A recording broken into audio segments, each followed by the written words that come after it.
अब देखिए प्रिय विद्यार्थियों, हम आपको जो बोर्ड परीक्षा में इंटर में आए हुए मैथ में क्वेश्चन बताते हैं, इनको आप देखते रहिए और ये अवश्य आपके बोर्ड में आ जाएंगे। ये बहुत इंपॉर्टेंट क्वेश्चन हम बताने जा रहे हैं, इनको आप देखते रहिए। और देखो कैसे करेंगे। समुच्चय ए बी हमारे ये अवयव में द्विआधारी संक्रियाओं की संख्या बताइए। तो हम पहले समुच्चय ए में अवयव गिनेंगे 1 2, तो n इक्वल हो गया 2। अब हम एक सूत्र होता है द्विआधारी अवयवों की संख्या होती है 2 पे पावर 2n, ये रहा फॉर्मूला, इक्वल 2 पे पावर 2, तो ये रहा n का मान हमारा ये रहा 2, तो 2 पे पावर आपकी 4 हो गई, 2 पे पावर 4 16 हो गया, ये आपका आंसर हो गया। ये देख लो क्वेश्चन नंबर 2 देखिए। 2 क्या है, वो कह रहा है कि इसका समाकलन ज्ञात करो। इंटीग्रल √x - 1/√x के होल स्क्वायर का समाकलन ज्ञात करो कितना होगा। तो पहले हम इसका होल स्क्वायर खोलते हैं, क्या होगा। इंटीग्रल पहली संख्या का वर्ग करेंगे तो x हो जाएगा, प्लस दूसरी संख्या का वर्ग करेंगे तो हमारा 1/x हो जाएगा, और -2 इंटू पहली संख्या इंटू दूसरी संख्या लिख देंगे यहाँ पर, और ये पूरा बंद कर देंगे dx। पहली संख्या का वर्ग अंडर रूट हट जाएगा, माइनस हो चाहे कुछ हो प्लस आएगा। दूसरी संख्या का वर्ग करेंगे, एक का वर्ग एक, अंडर रूट का वर्ग करेंगे अंडर रूट हट जाएगा, माइनस होगा तो माइनस आएगा। 2 इंटू पहली संख्या इंटू दूसरी संख्या, इससे आपका ये कैंसिल हो जाएगा। आपका क्या बचा, एक तो x बचा, एक 1/x बचा, एक -2 बचा, आपका इतना बच गया। आप इसके 3 समाकलन बना लो, एक x dx का बना लो, एक इंटीग्रल 1/x dx का बना दो, एक -2 तो बाहर आ जाएंगे 1 dx का बन जाएगा, ये बन गया। x का x dx प्लस 1/x एक dx बन गया, -2 गुणांक बाहर आ जाएंगे, भीतर कुछ बचेगा नहीं तो 1 dx, क्योंकि 2 = 2। तो अब इनके समाकलन होते हैं, इसका समाकलन होता है, इस पे ऊपर एक पावर जुड़ जाएगी, क्योंकि आपने एक सूत्र पढ़ा हो इंटीग्रल x पे पावर n dx लिखा हो, तो ये फॉर्मूला होता है x अब पावर ऊपर एक जोड़ देते हैं, बटे उतने का नीचे भाग लग जाता है, इतना आ गया। और एक होता है इंटीग्रल 1/x dx का समाकलन, ये log x होता है, ये भी याद कर लो। और एक और याद कर लो, इंटीग्रल 1 dx का होता है, 1 dx का x होता है, ये याद कर लो। 1 dx का समाकलन x अब पावर कुछ भी हो उसमें एक जुड़ जाता है उतने का भाग, और नीचे यहाँ 1/x का समाकलन log x होता है, तो इस पे पावर हम 1 मानते हैं, तो इसमें एक में एक जुड़ जाएगा, बटे उतनी का ही नीचे भाग लग जाएगा 1 + 1, और 1/x का समाकलन log x होता है, इसे याद कर लो। और -2 इंटू 1 dx का x होता है। जब समाकलन सब हट जाए तो इसे एक समाकलन नियतांक जोड़ देते हैं, इसे ठीक कर लो, x² 2 और प्लस log x माइनस के 2x प्लस c, आपका ये आंसर हो गया। क्लियर हो गया, ओके। तो देखो अब हम और बताते हैं क्वेश्चनों को। और क्वेश्चन देखिए, क्वेश्चन 3 देखेंगे। क्या कहा जा रहा है कि अवकल समीकरण हमारा लिखा हुआ है 2x² इंटू d2y/dx² और माइनस के 3dy/dx और प्लस y = 0 लिखा हुआ है। वो कह रहा है इसकी केवल कोट बताइए, केवल कोट पूछिए। कोट क्या होती है, सबसे अधिक बार अवकलन देखते हैं, सबसे अधिक बार अवकलन कितना है, उसी की जो कितनी बार अवकलन है वही कोट होती है क्वेश्चन की। तो ये तो एक भी बार अवकलन नहीं है, ये 1 बार अवकलन है, ये 2 बार अवकलन है, यही कोट होती है। इसकी कोट हमारी हो गई, कोट हो गई 2, ये कोट 2 कोट का अवकल समीकरण आंसर हो गया। अगर वो घात और पूछता तो इसी पे ऐसे करके यहाँ 1 मान लेते तो घात 1 हो जाती, जो कोट ज्यादा होती है उसी की पावर देखते। अब देखेंगे क्वेश्चन 4।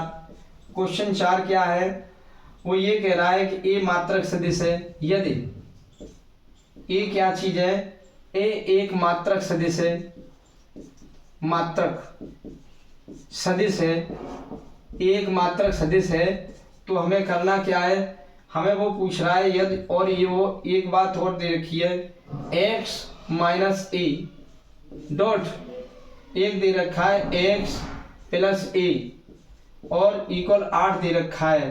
तो हमें मापांक x की वैल्यू ज्ञात करनी है कि ये मापांक x कितना होगा, ये वाली वैल्यू निकालो।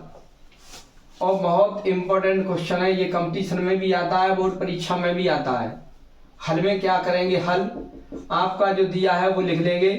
दिया है ए एक मात्रक सदिश है,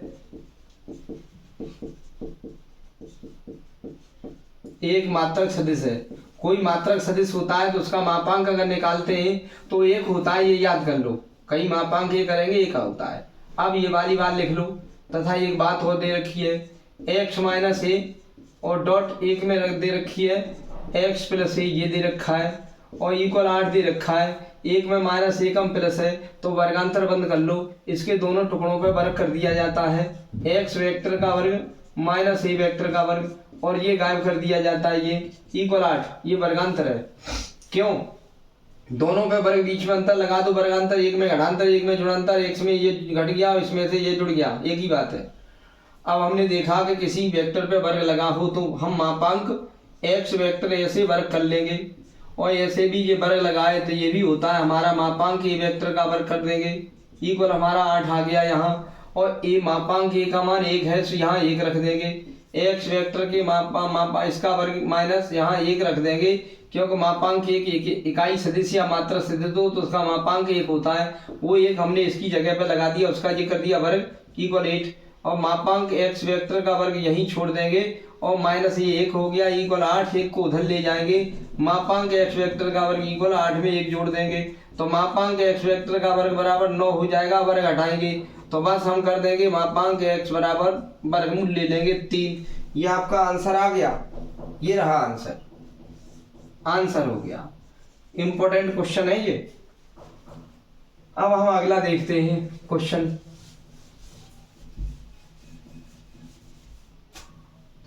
एक क्वेश्चन और देख रहे हैं अभी। क्या लिखा है कि fx सिद्ध करो कि fx इक्वल 2x एक ही और आच्छादक है।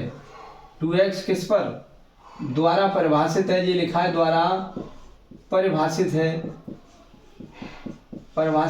है और कह रहा है फलन क्या कह रहा है, f ऐसा है कि r इक्वल r, ये रहा। और वो कह रहा है एक ही आच्छादक है, एक ही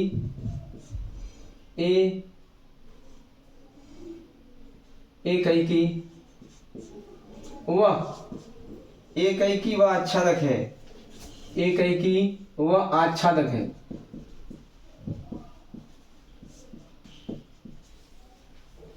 अब हमने क्या देखते हैं हल में, हल आपने fx बराबर 2x लिखा और वो ये कह रहा है कि फलन ऐसा है कि डोमेन R में है रियल नंबर में और से डोमेन भी रियल नंबर में। तो रियल नंबर में से हम कुछ भी संख्या ले सकते, इसमें से हम x इक्वल -1 ले तो क्या होगा, हमारा बन जाएगा f -1 बराबर 2 इंटू -1, ये हो गया और ये -2 आ गया। फिर हम करेंगे x बराबर हम 0 ले लें तो हमारा f0 का मान कितना आएगा, f0 बराबर हो जाएगा, कितना होगा, ये हो जाएगा माइनस के मान रख दो इसमें 0, 2 इंटू माइनस नहीं है 2 इंटू 0 इक्वल 0 हो जाएगा। x बराबर हम अगर 1 ले लें तो क्या होगा, f1 बराबर 2 इंटू 1, यहाँ रख रहे हैं 2 इंटू 1 2 इंटू 1 तो ये 2 आ गया। सब अलग अलग निकल रहा है तो एक ही हो गया, एक ही हो गया ये, और कोई इसमें बचेगा नहीं, कुछ भी नहीं बचेगा। ये कहो कि बच्चे कुछ बचेंगे, नहीं बचेगा, कुछ नहीं बचेगा। x इक्वल 3 ले तो हमारा क्या होगा, f3 बराबर यहाँ रखेंगे 2 इंटू 3 तो हमारा 6 हो जाएगा ये। अब ये कहो कि इनके बीच में गैप पड़ गया, वो बचा वो, अब वो भी नहीं बचेगा, वो भी नहीं बचेगा।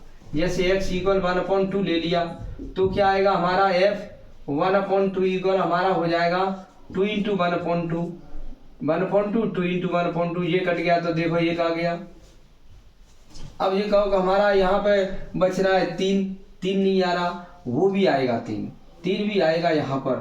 x बराबर आपने यदि 2/3 ले लिया, 3/2 ले लिया, 3/2 तो क्या हो जाएगा f यहाँ लिखेंगे 3/2, वहाँ करेंगे 2 गुणा 3/2, 2 इंटू 3/2, देखो 2 से 2 कट गया, देखो 3 आ गया, 1 2 3, ये कुछ बचेंगे नहीं, कुछ भी नहीं बचेंगे। तो इसलिए आप जो है डॉट डॉट डॉट करते चले जाओ, लिख दो। इसलिए f एकैकी भी है और आच्छादक भी है। ये एकैकी ये है कि प्रत्येक भिन्न भिन्न अवयवों का प्रतिबिंब क्षय डोमेन में भिन्न भिन्न है और कोई भी अवयव शेष नहीं बचेगा जो हमारा सेट किसी का प्रतिबिंब न हो, तो लिख देंगे। इसलिए f एकैकी है, एकैकी वह आच्छादक है, आच्छादक है। दूसरी और हम जुगाड़ करते हैं, अगर ये आपको सही नहीं पसंद नहीं आ रही हो तो एक जुगाड़ है, वो सबके लिए चल जाती है। देखो क्या जुगाड़ है इसको सिद्ध करने वाली, हल। हल में क्या करेंगे, हल सबसे पहले जो फलन दिया है fx इक्वल 2x दे रखा है, तो हम इसके लिए क्या करेंगे, माना हम इसमें लिखेंगे माना डोमेन के कोई दो अवयव x1 व x2 हैं तथा इनके प्रतिबिंब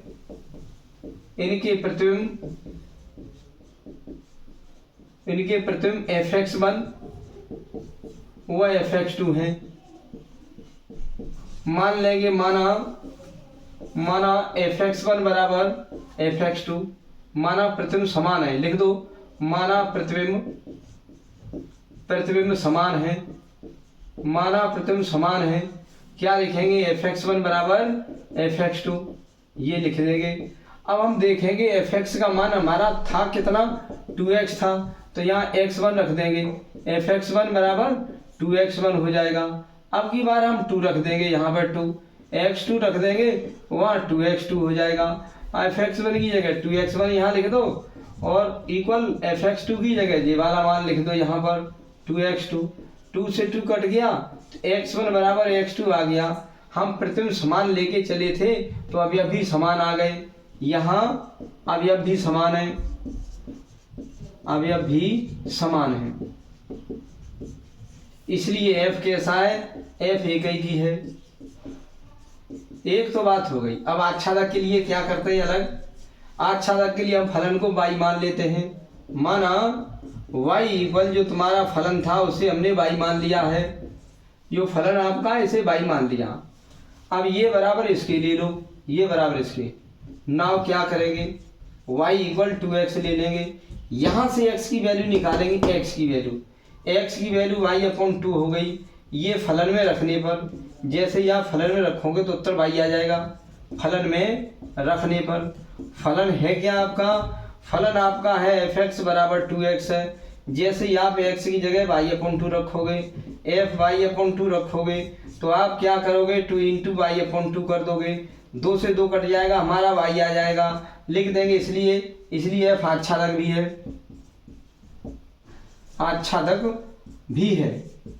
बाद में लिख देंगे अतः f एकैकी भी है, एकैकी व आच्छादक है। यही सिद्ध करना था।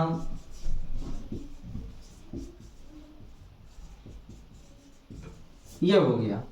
ऐसा क्यों करते हैं कि जो आपका यहाँ डोमेन में रखा जाएगा, ये भिन्न का रूप दिखाई दे रहा है, ये इस रियल नंबर में जरूर होगा, ये डोमेन होता है, ये से डोमेन होता है, यहाँ प्रतिबिंब बनता है, यहाँ अवयव लिया जाता है। अगर ये भिन्न के रूप में इसमें से अवयव ले लो तो इस से डोमेन में y जरूर आ जाएगा, ये तो आ जाएगा, रियल नंबर है, दोनों तरफ रियल नंबर है, इनमें तो संख्या सब आ सकती हैं। इसमें जब हम भिन्न लेंगे तो भी उसका कोई न कोई प्रतिबिंब आ गया है, इसलिए ये आच्छादक है। आच्छादक की परिभाषा जानते हो क्या होती है, डोमेन के सभी अवयवों का प्रतिबिंब क्षय डोमेन में हो, लेकिन क्षय डोमेन में कोई भी अवयव शेष ना बचे जो डोमेन का किसी न किसी अवयव का प्रतिबिंब ना हो। ये एक ही आच्छादक होता है। इसलिए आप पहले परिभाषाओं को याद कर लो और तब इसे सीखेंगे। अब हम अगला क्वेश्चन देखते हैं। अगला क्या है?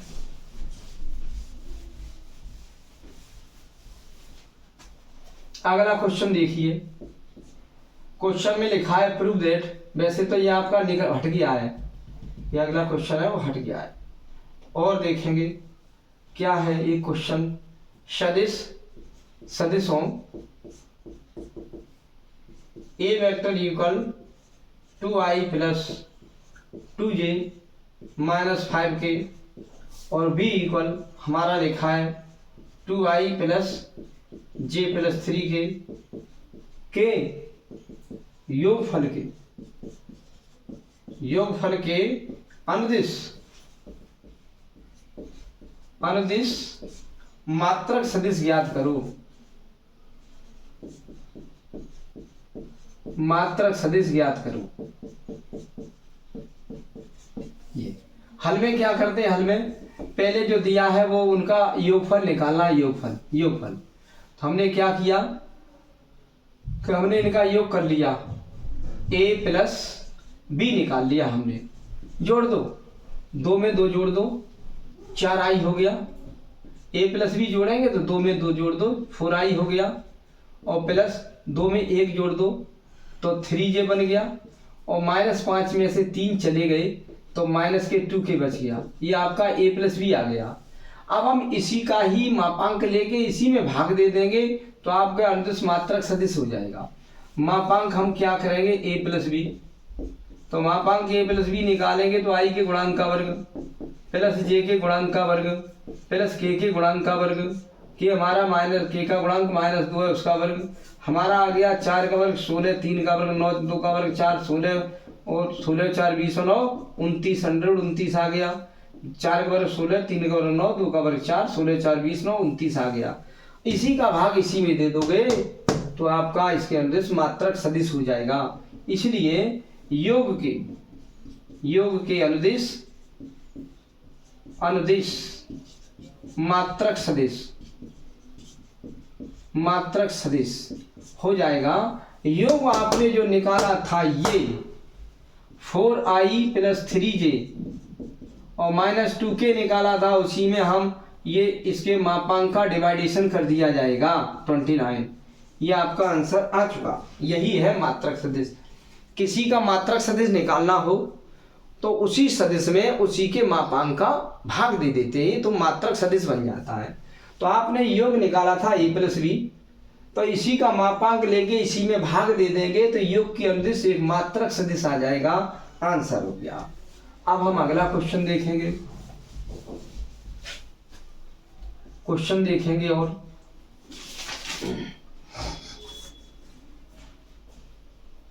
ए तथा बी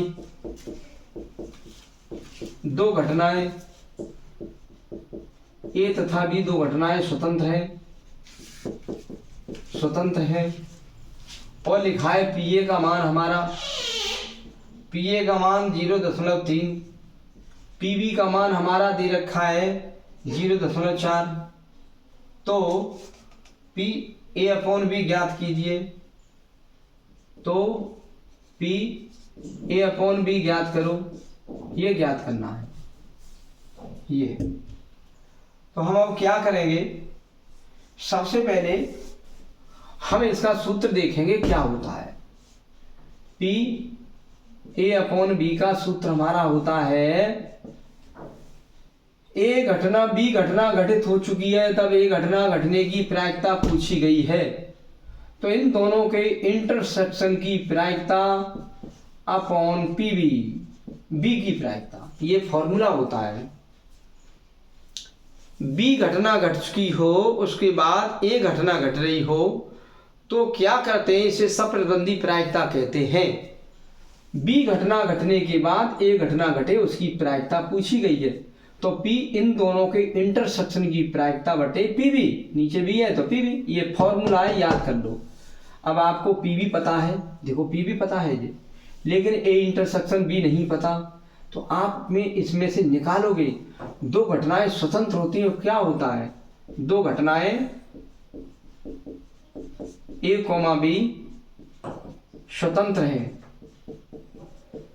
हैं, तो हम सूत्र एक याद कर लिया है कि उन दोनों के इंटरसेक्शन की प्रायिकता होती है उनकी अलग अलग प्रायिकताओं के गुणनफल के बराबर होती है। ऐसे जी पी ए इंटरसेक्शन बी बराबर P A into B B ये होती है। मान रखना शुरू कर दो। पी ए का मान 0.3 है, पी बी का मान 0.4 है। गुणा कर लेंगे 4×12 और 2 अंक बाद दशमलव लगा देंगे, लग गया। ये आ गई इंटरसेक्शन। अब निकालेंगे P A upon B equal P A intersection B की प्रायिकता बटे नीचे कर देंगे पी बी, तो बराबर इनकी प्रायिकता है 0.12। पी बी का मान हमने ढूंढ लिया 0.4 है। हम क्या करेंगे, इसे काटना शुरू कर देंगे। एक यहाँ जीरो वैसे ही मान लेते हैं, जीरो दशमलव से दशमलव हट जाएगा, जीरो मान लेंगे, है नहीं है, मान लेंगे। तो दशमलव से दशमलव हट गया है, 12/40 काट दो, 4×3 = 12, 4×2 = 40, 10 का भाग 2, तो आपका 0.3 आ जाएगा आंसर। ये आ गया, या यही रहने दो या ये रहने दो, ये आपका आंसर आ जाएगा। ओके, अब देखो क्या करते हैं, अगला क्वेश्चन कैसे करेंगे।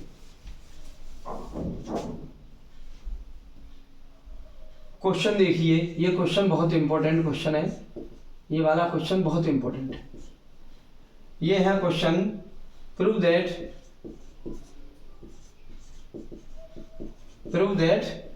2 tan inverse 1/2 plus tan inverse 1/7 plus tan inverse, हाँ इतना आ गया, इक्वल आपको सिद्ध करना इक्वल tan inverse 31/70, ये आपको प्रूफ करना है। बहुत इंपॉर्टेंट क्वेश्चन है ये।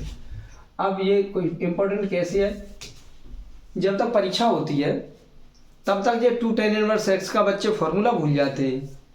देखो ये फॉर्मूला भूल जाते हैं, कोई बात नहीं, भूल गए तो भूल जाओ फॉर्मूले को। आप LHS ले लो, LHS क्या है, 2 tan inverse 1/2 plus tan inverse 1/7 आपका LHS चल रहा है। अब हमने क्या किया, इसके 2 टुकड़े कर लिए, सूत्र हम भूल गए, 2 tan inverse x का सूत्र भूल गए, हम इसके 2 टुकड़े करते हैं। देखो कैसे, एक टुकड़ा हमने कर लिया tan inverse 1/2 का, एक और हमने अलग कर दिया tan inverse 1/2 और प्लस ये ऐसे लिख दिए tan inverse 1/7, ये लिख दिया। अब इनमें सूत्र लगा दो, tan inverse x plus tan inverse y का सूत्र याद है? याद अगर है तो आप लगा दो, याद नहीं है तो याद कर लो। सूत्र क्या होता है, tan inverse, इन दोनों कोणों को जोड़ दो, 1/2 में जोड़ दो 1/2 बटे नीचे 1 माइनस इन दोनों कोणों का गुणा 1/2 इंटू 1/2 और इसे ऐसे ही लिख दो tan inverse 1/7। ये आ गया tan inverse, एक में आधे में आधा जोड़ा 1 हो गया बटे 1 माइनस 1/4 और प्लस tan inverse 1/2। अब क्या करेंगे, tan inverse एक ऊपर है, नीचे 4 × 4 में से घटा दो 3/4 प्लस tan inverse 1/7 इधर चल रहा है। अब 4 ऊपर चले जाएंगे, tan inverse 4/3 हो जाएगा और प्लस tan inverse 1/7। अब फिर लगा दो सूत्र, tan inverse x plus tan inverse y का सूत्र क्या होता है, tan inverse दोनों कोणों को जोड़ दो, 4/3 में जोड़ दो 1/7 बटे 1 माइनस 4/3 में गुणा कर दो 1/7 का, सरल करो।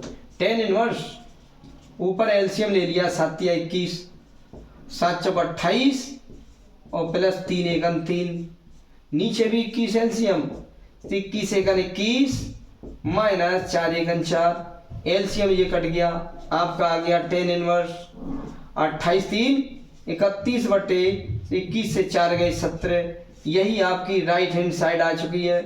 बस ये हो गया। अगर आपको सूत्र याद नहीं है तो देखो, tan inverse x plus tan inverse y का सूत्र क्या होता है, ये होता है tan inverse दोनों कोणों का जोड़, x में y जोड़ देते हैं बट्टे 1 माइनस दोनों कोणों का गुणा x इंटू y, ये याद कर लो। इसके आधार पर ये आपका क्वेश्चन है। देखते हैं अब अगला क्वेश्चन।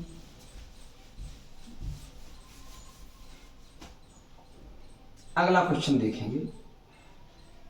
एक क्वेश्चन हम लिखा रहे हैं, किसी दौड़ में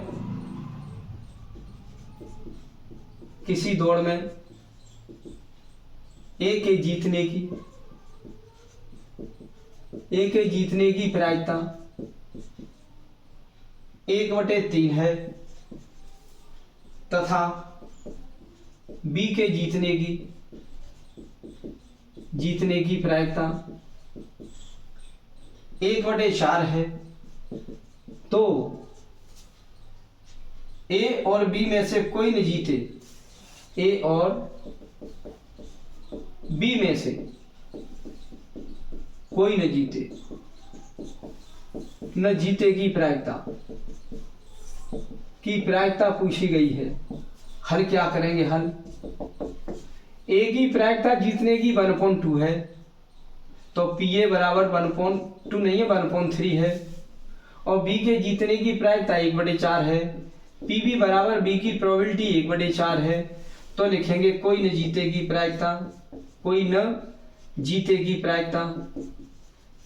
प्रायिकता होती है कोई न जीते, तो खाली इतना होता है 1 - PA इंटू 1 - PB। ये फॉर्मूला है, कोई न जीते, न ए जीते न बी जीते, तो ए न जीते तो 1 - PA, बी न जीते तो 1 - PB। दोनों घटनाएं स्वतंत्र है, दोनों का गुणा कर दो। ए न जीते तो 1 - PA, बी न जीते तो 1 - PB। ये भी घटना होगी, ये भी घटना होगी, दोनों का गुणा कर दो, स्वतंत्र घटना है, ये इंटू ये, तो लगा दो 1 - PA का मान 1/3 है, इंटू 1 - PB का मान 1/4 है। तो एलसीएम ले लो 3, तो 3 - 1, इंटू एलसीएम ले लो 4, तो 4 - 1, ये आ गया आपका बच के 2/3, ये आ गया इंटू 3/4, 3 से 3 हमारा कैंसिल हो गया, 2/4 काट दो तो हमारा 1/2 आंसर ये आ चुका है। ये रहा आंसर। क्लियर हो गया? अब देखो अगला क्वेश्चन।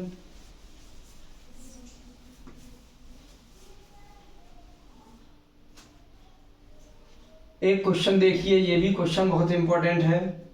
सदिश A = 2i + 3j + 2k का सदिश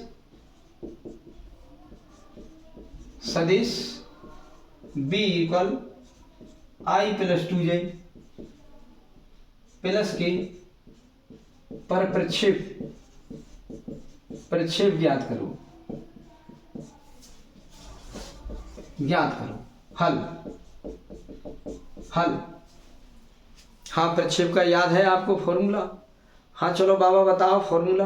है बाबा बोलो, नहीं आ रहा? ठीक है, हम बता रहे हैं आपको। देखिए क्या है, ए का बी पर प्रक्षेप, ए का बी पर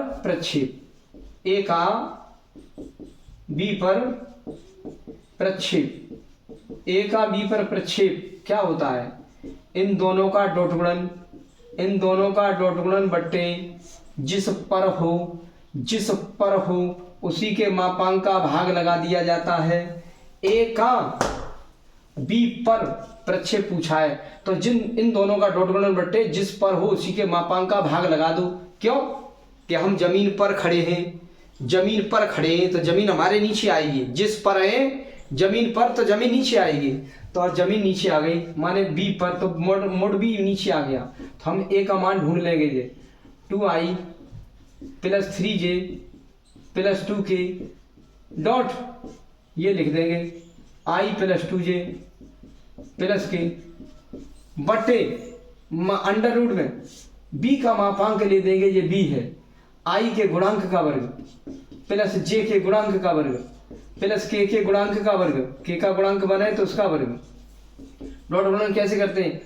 i का i में 1 हो जाएगा, तो 2 का 1 में, i का गुणांक 1, 2 का 1 में गुणा कर देंगे 2, प्लस 3 का 2 में कर देंगे, j का j में 1 और 3 का 2 में कर देंगे 6, प्लस k का k में 1, तो 2 का इसके गुणांक 1 है, तो 2 एकन 2 कर देंगे बट्टे अंडर रूट 1 का वर्ग 1 हो जाएगा, 2 का वर्ग 4, इसका वर्ग 1 हो जाएगा, तो 6 2 8 2 10 बट्टे और नीचे 6 आ जाएगा √6।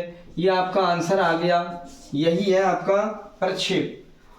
आप ऐसे सीखते रहो, बहुत अच्छा रहेगा। ओके, अब टाइम ज़्यादा हो गया है, अब वीडियो हम अगला बनाएंगे। ओके, बच्चे फिर देखते नहीं है जब बड़ा टाइम अधिक हो जाता है।